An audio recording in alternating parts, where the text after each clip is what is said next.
Sveiki, apžvelgiame savaitę Lietuvos Respublikos Seime. Susipažinkite su priimamais įstatymais. Šį kartą Seimo savaitėje daugiau asmenų galės gauti šalpos pensijas. Seimas pritarė, kad būtų padidintas prokurorų darbo užmokestis, gerinamos socialinės garantijos. Planuojama užkirsti kelią skolų administravimo įmonėms piktnaudžiauti.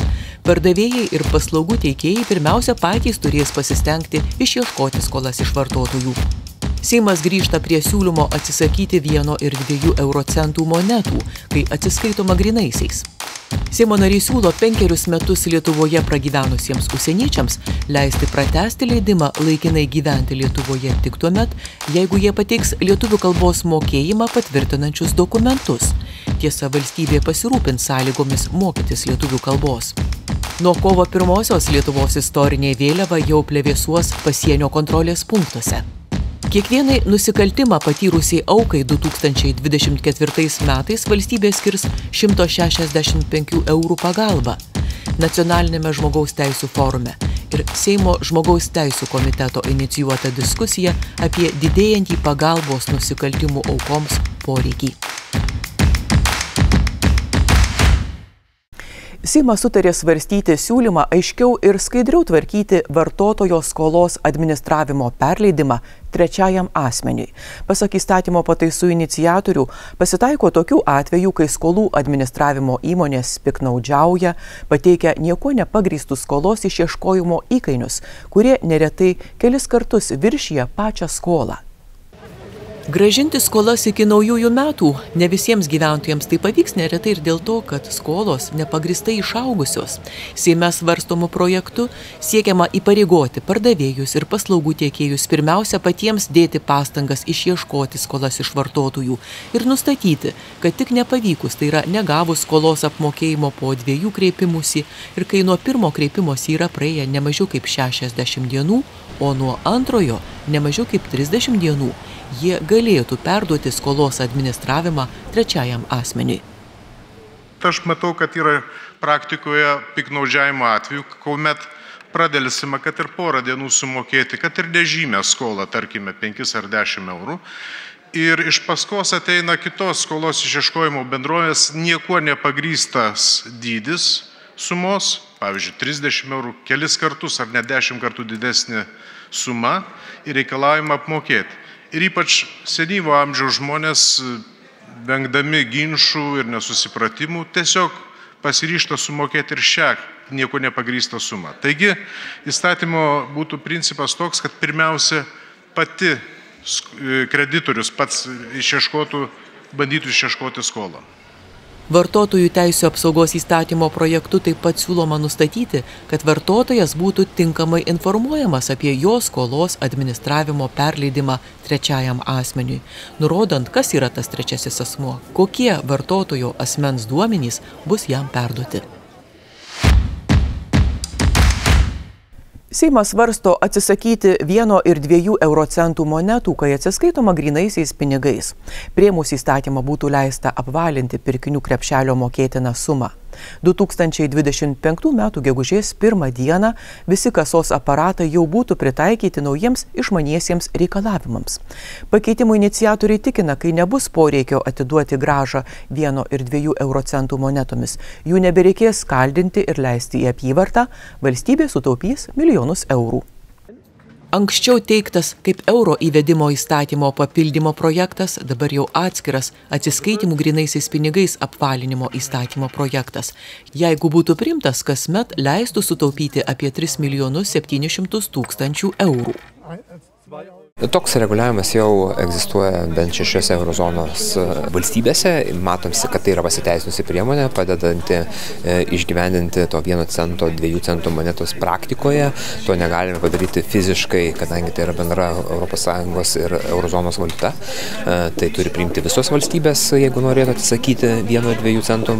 Tai yra būdas, kaip tą galima mažinti, jų vartojimą. Praktiškai matome, kad jos beturi tik tais vieną vienintelę funkciją, kada yra prekybos vietose grąžinama grąža. Patys žmonės, vartotojai nelinkę jų naudotis, jie praktiškai labiau juos išmėto, nevartoja atsiskaitimui. Tai apvalinimas būtų neutrali priemonė, vienu atveju iš to laimėtų prekybininkas, kitu atveju laimėtų vartotojas ir bendra suma, jau gautųsi, kad tai yra neutralus poveikis. Būtų ir toliau galima atsiskaityti tais pačiais 1 ir 2 centais, tik tais prekybos vietose, atsiskaitant grynaisiais pinigais, nebebūtų prievolės atiduoti 1 ir 2 cento monetos. Tai čia tos reguliavimas turėtų būti netgi ir taupantis tiek valstybės lėšas, reikalingas įlieti į rinką trūkstamos 1 ir 2 centų monetas. Jų paprastai per metus yra nukaldinama ir užsakoma už beveik 500 milijono eurų ir nukaldinama, išleidžiam pinigai ir jie negrįžta, nes jie kažkur nugula, gal fontanuose, užsienio valstybėse, gal žmonių kokiuose stiklainiuose, arba šiaip tiesiog yra pametami ir nenaudojami. Įstatymo projekte siūloma nustatyti, kad fiziniam asmeniui atsiskaitant ūkio subjektui už prekes grynaisiais pinigais, galutinė už vienu metu įsigyjamas prekes apskaičiuota suma apvalinama iki artimiausio 5 kartotinio. Galutinė apskaičiuota suma, kuri baigėsi 1 arba 2 euro centais, būtų apvalinama į mažesnę pusę iki 0, o suma, kuri baigėsi 3 arba 4 euro centais, apvalinama į didesnę pusę iki 5. Tuo tarpu suma, kuri baigėsi 6 arba 7 euro centais, būtų apvalinama į mažesnę pusę iki 5, o galutinė apskaičiuota suma, kuri baigėsi 8 arba 9 centais, apvalinama į didesnę pusę iki 10. Pirma reakcija. Iš vienos pusės tikrai vis mažiau žmonių naudojasi grynaisiais pinigais ir ypač mažom monetom, bet jų kiekis apyvartoje turi būti užtikrinamas. Ir tai kiekvieną kartą kalyklos kala naujus pinigėlius, jie kažkur ar stiklainiuose, ar kačiukuose, ar paršiukuose, taupyklėse atgula, nežinau, bet juos reikia papildyti piniginę rinką. Daugelis atsiskaito dabar kortelėm ir ko gero pats laikas, kai kurios šalys tą padarė. Vienintelis mano noras ir pageidavimas, kad visgi vartotojai apvalinant apvalėtų į vartotojo naudą arba bent jau išliktų taip pat, nes dažniausiai bet kokie piniginės reformos dažniausiai pinigų turėtojams būna į minusą. Tai va šitą kaip užtikrinti? Viskas priklauso taip, koksai bus galutinis krepšelis. Jeigu žmogus atsiskaito grynaisiais, tai negalios neatsiskaitant negrynaisiais, jeigu kortelėmis, tai visiškai šitas reguliavimas nieko neliečia. O, galima sakyti, kad jeigu uolūs pirkėjai norėtų kontroliuoti tą krepšelį ir 1 ar 2 centus laimėti savo naudai, tai galima susiskaičiuoti, jeigu neimi sveriamų prekių ir žinai galutinę sumą, sumuoji ir žiūri, ar ten gauni tą 1 centą viršaus, kuris apvalinamas tavo naudai, ar 2. Bet kaip rodo, sakau, praktika, ten, kur tos valstybės jau įsidegė panašų principą, tai gan sklandžiai buvo prisitaikyta, nesukėlė jokių nesklandumų. Svarbu, kad vartotojai iš anksto žinotų apie numatomus pakeitimus, būtų informuoti, tai tam reikalingas laikas. Matyt, daugiau neaiškumų iškiltų prie kasos, jeigu pirmą kartą išgirstų tokią naujieną, kad dabar kažkodėl jiems neatiduodamas 1 ar 2 centai, arba iš jų nepaprašoma.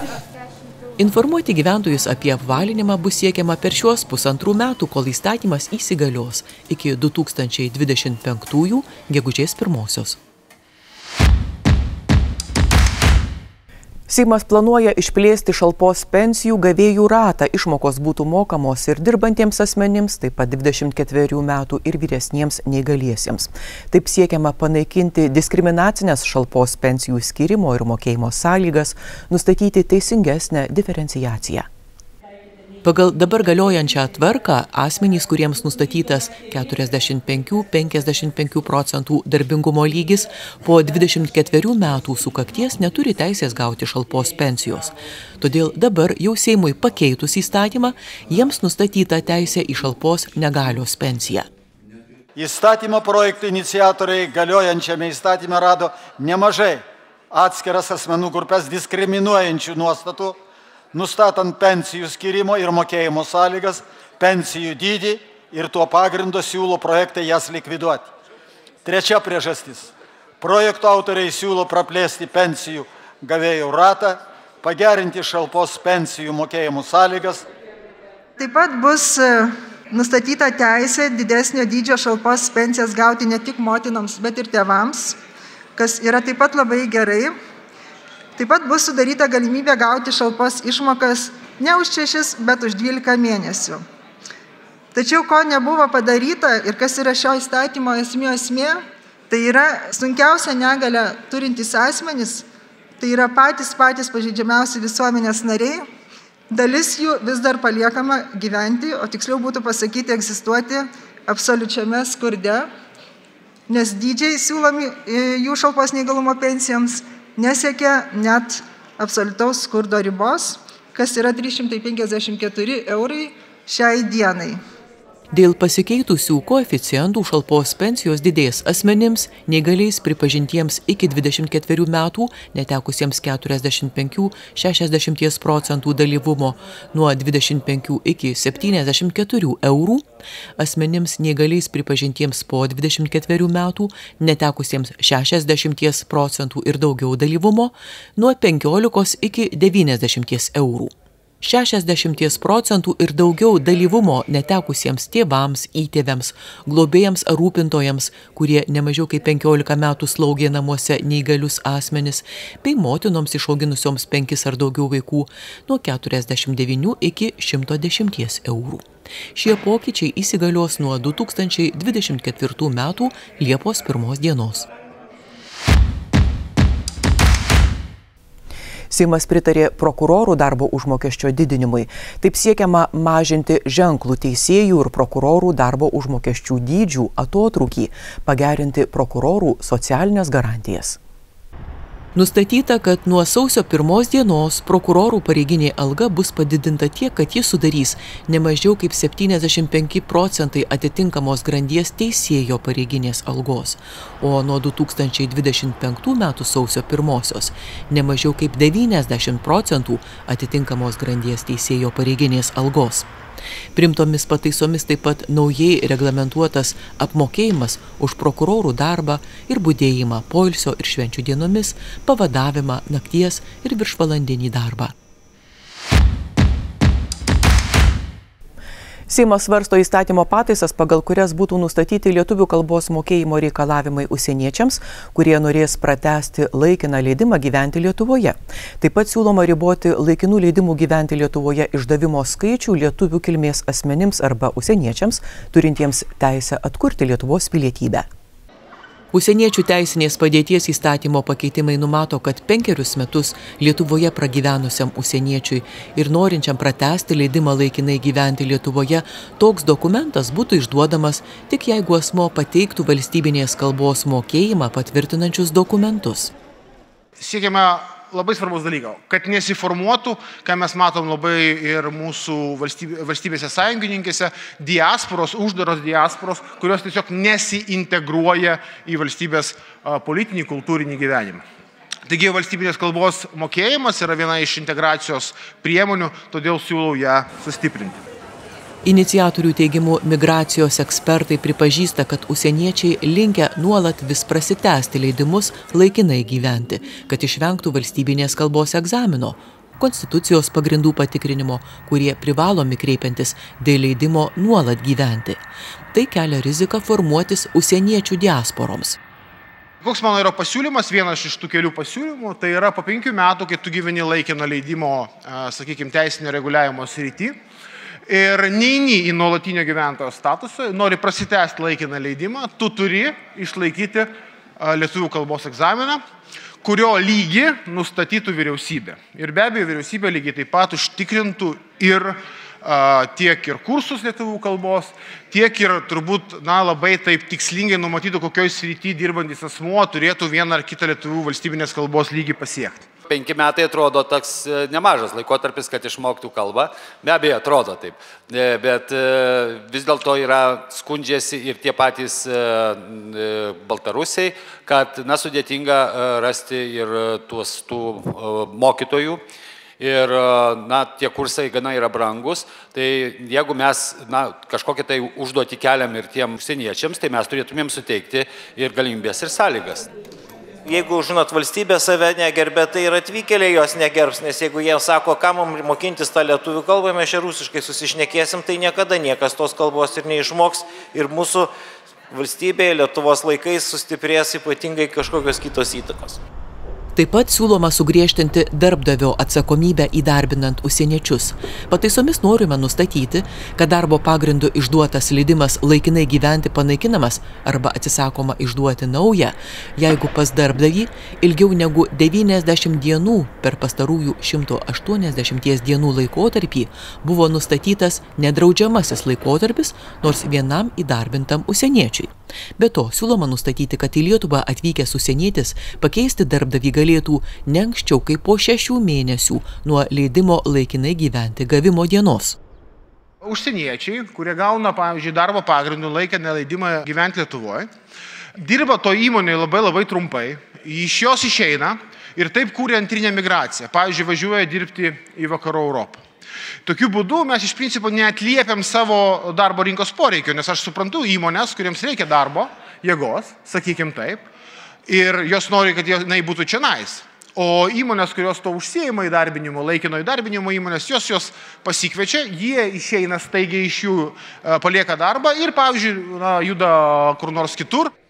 Mes pasirašė ir tarptautinis tam tikrus įsipareigojimus, kad žmogaus teisės turi būti numatytos įstatyme, o ne po įstatyminiuose aktuose.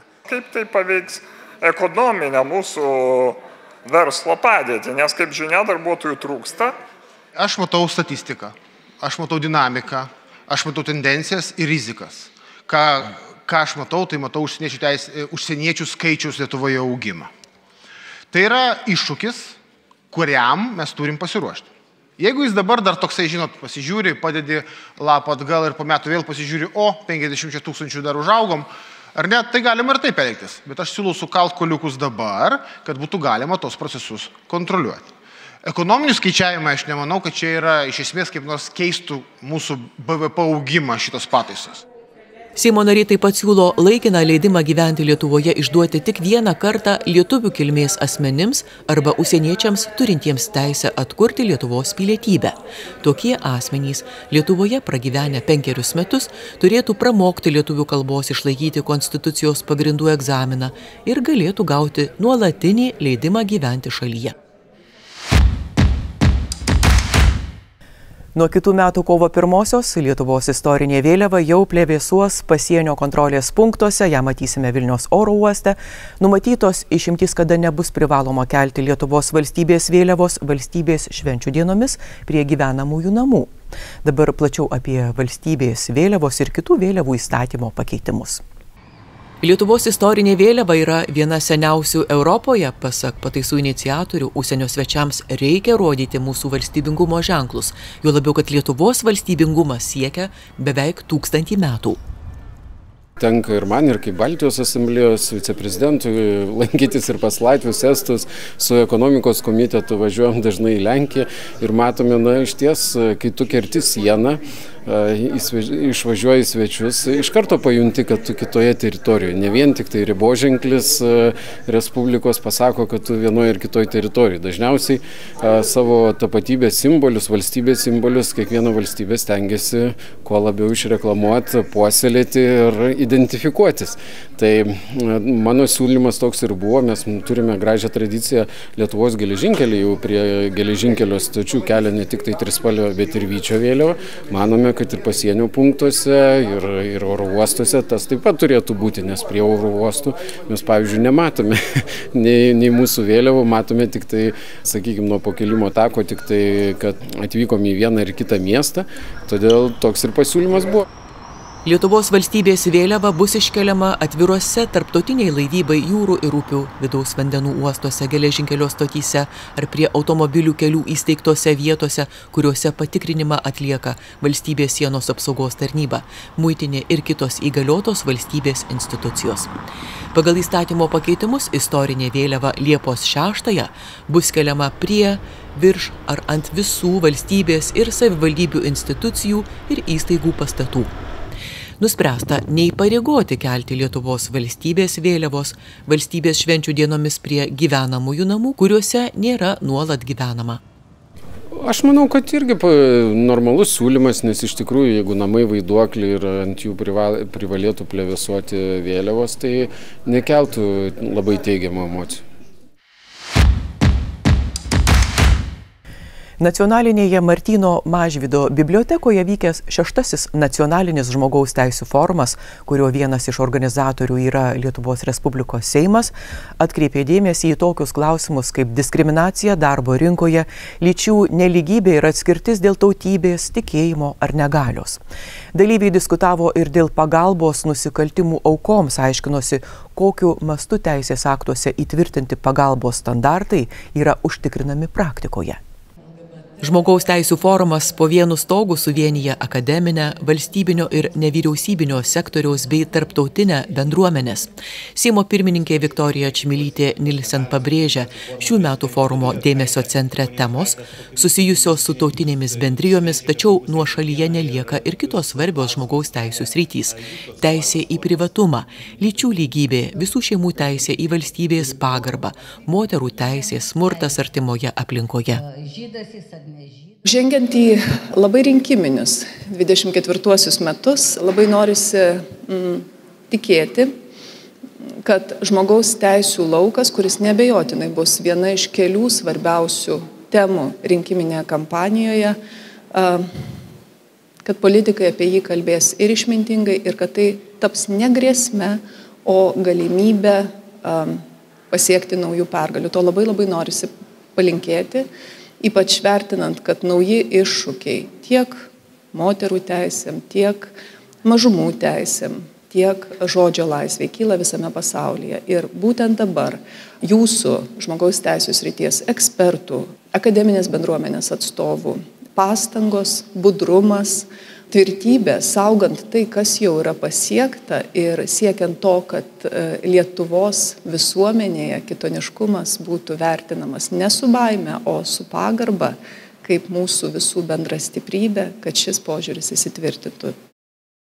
Vienoje iš Seimo žmogaus teisių komiteto organizuojamoje diskusijoje pagalba nusikaltimų aukoms, ar ji reali, dalyviai akcentuoja geresnio finansavimo, didesnių žmogiškųjų išteklių poreikį. 2023 metų duomenimis Lietuvoje pagalbą nukentėjusiems asmenims teikia 26 akredituotos organizacijos. Joms visoms kasmet suteikiamas finansavimas siekia 500 000 eurų.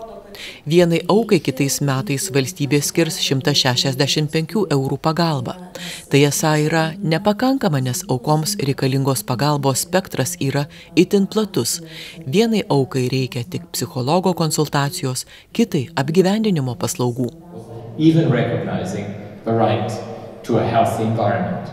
Šiais metais forumas skiriamas visuotinės žmogaus teisių deklaracijos 75-mečiui ir Lietuvos narystės Europos taryboje 30-mečiui paminėti.